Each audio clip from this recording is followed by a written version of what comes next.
Hello, everybody. My guest today is Andres Rodriguez. He is the founder of a company called Exaboard. Exaboard. He's a recovering lawyer. He's got degrees from the Universidad Francisco in Guatemala and Duke in the U.S., accredited to practice in Guatemala and New York. He's an investorpreneur, which is obviously an investor and entrepreneur, co-founder at Nahal Ventures, Exaboard, Edu, and Soy Fry. He's a dreamer, Guatemalan, born and living in New York. Andres, are you ready to take us to the top? Let's do it. All right. So let's focus on Exaboard for this call. Tell us what the company does and how you make money. What's your revenue model?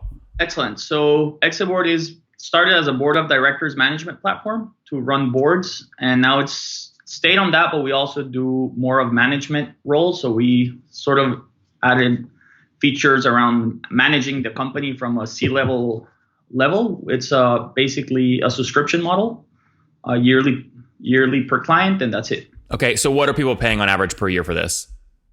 About $10,000 a year. Okay, got it. And when you say, like, some people have boards, some people don't have boards. So some people know the pain, some people don't know the pain. So, I mean, when I had a board, obviously, sometimes like it was just like getting the board deck out on time, like making sure the follow-ups were done, making sure the board agenda was smooth, like things like this. Are these the kinds of things your software provides? Yeah, it provides that and more. So you have the basics sort of board stuff, sharing documents, votes, inviting guests, making sure everyone gets on time. We also have a hidden feature that checks whether board members actually read the documents and whether they're doing their work. If you pay them enough money, they might as well do their work. And we also have follow-up on tasks and creation of resolutions. So it's a pretty broad management system for your whole sort of board, advisory boards, and C-level. When did you launch the company? What year? So we did our beta in December last year, and we officially launched around June this year. We're growing at around 25% a month. Okay. We haven't spent any money in ads yet. What have you scaled to in terms of customers? So we have roughly 60 something customers now. You said 60? Yeah, 60 okay. or so. Well, 60 customers, and if the $10,000 ACV is a good average, that's about $800 a month times 60. I mean, that puts you at about 50 grand a month right now in MRR. Is that right? Sorry, I lost the signal for a sec. Yeah, what I was saying is you just said that you have about a $10,000 ACV on average, which is about $800 or $900 a month. If I multiply that times 60 customers, it puts you at about 50 grand a month in revenue. Is that right? Yeah, more or less. That's great. And where were you a year ago? A year ago, I was finishing up being involved at Nahal Ventures. Sorry, the revenue. So if you're 50, to get a growth rate, so 50 grand a month today, where were you a year ago? At zero. Okay, so you had when you said you did beta though early last year, so none of those beta customers were paying? Not when we started. We first did tests and they all became paying customers starting around February or March. So we did like a 3-month test with them. So a couple questions. One, so how did you first find all the beta customers? Our network in Latin America. So most of our clients are in Latin America. I am from America. My co-founder is also from Latin America. So we're all there and through our network. Okay, and then what percent of the people who betaed converted to paid? 50%. Okay, 50 or 15? 50. 50. That's great. And of the 50 that converted, what was like the number one feature they were using? What's the big activation metric that you got to get people to get to so they stick? It was actually more mental than actual features. It was understanding that they needed a change in how their boards run. So it was more philosophical than actual feature. The feature that's most used is sharing documents and tasks now, but when we started sharing documents. But it was the customers that actually used the platform stayed on as paying customers. The customers that didn't really use it didn't stay on as clients. Okay. And a mindset issue. And why did you, so give me more of your kind of personal background here. Why switch into kind of running the company versus, staying in and doing investing or doing all these other things you've been doing? So this company actually started from a personal issue. My dad got sick with cancer and then passed away a few years ago. And I ended up as a young member in the board of directors of my family business in Guatemala, which is consumer electronics. And my co-founder's dad also passed away in an airplane crash a while ago. And he also ended up in his family business's board.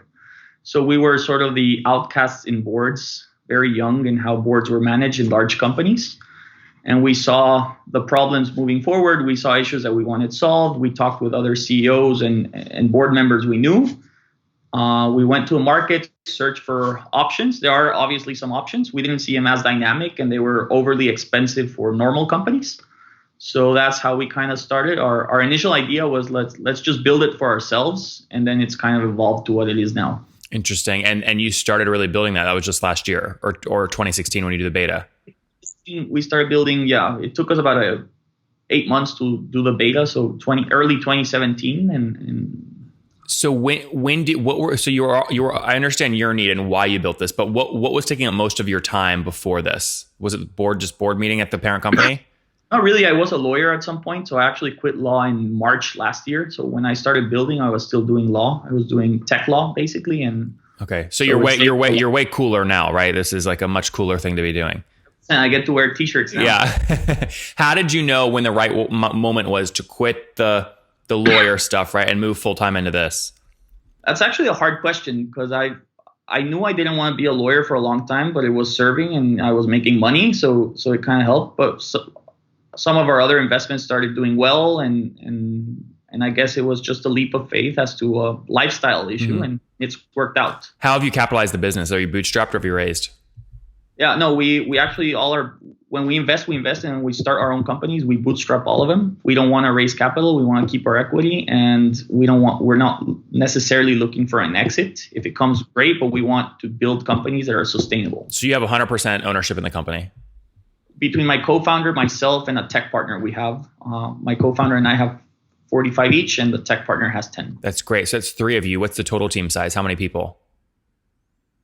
We're at 17 now, if I'm not mistaken. We were in the process of hiring someone else, so I'm not sure. Mostly tech, and the tech team is in Guatemala. Okay, so Guatemala, and where are the other locations? Where's everyone based? I'm in New York. Everyone else is in Guatemala. Oh, okay, very good. Guatemala and New York. That's great. Talk to me about some of the economics critical to any SaaS company. Churn. What's your churn today, and how do you keep it low? 0 to date. Okay, so that means you're too cheap, right? Well, or we just started, right? Yeah, that's true. Well, sorry, your oldest paying customer has been paying for how many months? 6 or 7. Okay, so yeah. we can't yet. It's 0, but I can't claim for any success for it yet. Yeah, I mean, look, I've interviewed a couple companies that serve boards, and the challenge they all have, especially with companies where there's only maybe 4 board meetings a month or a year, is they'll sign up for the board meeting, then cancel, then wait 2 months, then sign up again for the next one. I mean, you haven't had that pattern, it doesn't sound like. So how have you given value to these folks when there's not actually a board meeting happening? So that's where we started to add features around tasks and follow-up and going more into the management of the company. So whatever the board decides or the management decides, you have the task follow-up and reporting. You can add documents, forums, discussions, so you can actually get a bird's eye view of the whole company. So it's a little bit like Asana in a way, where you can add tasks, create tasks, and such. And that's basically, and we also have reporting around that. So it's very easy for an administrator or board member, CEO, chairman, whatever, to download reports on usage, on how the tasks are going and all that. So it becomes more of a management tool. And that was exactly the issue we had. And that's why we started to move into that a little bit. And what do you know? I mean, you have a bunch of different features, but let's say somebody from my audience goes and signs up today. What do you know you have to get them to do in the first session they have on the website to increase the likelihood drastically they start paying? Sadly, we need a call. Like, we need to show them the platform. Like, clients that just sort of try and do it themselves won't really get the process built. We actually try and talk to them as to what their needs. We've actually told clients they don't need us to date. So we find the needs, and if the needs work, the software will work. So what are the big, how do you quickly figure out if it's a good fit? Obviously you ask, do you have a board? How much money you've raised is probably a good indicator, right? What else? Well, most of our businesses are not startups or such. So they're more of what would be corporations here and large enterprises. So we figure out what their pain points are.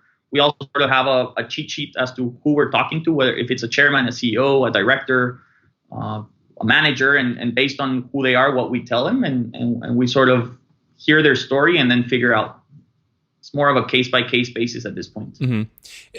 Okay, so I guess my point is, though, somebody though that is not a public company or has not raised capital is probably not a good fit because they're unlikely to have a board, correct? In the US, that's correct. In the rest of the world, that's incorrect. Okay, got it. And what % of your 50 paying customers or 60 paying customers are US based? 3%. Okay, not a lot. Where are most of them? Guatemala? Guatemala, Mexico, Costa Rica, and Spain. Interesting.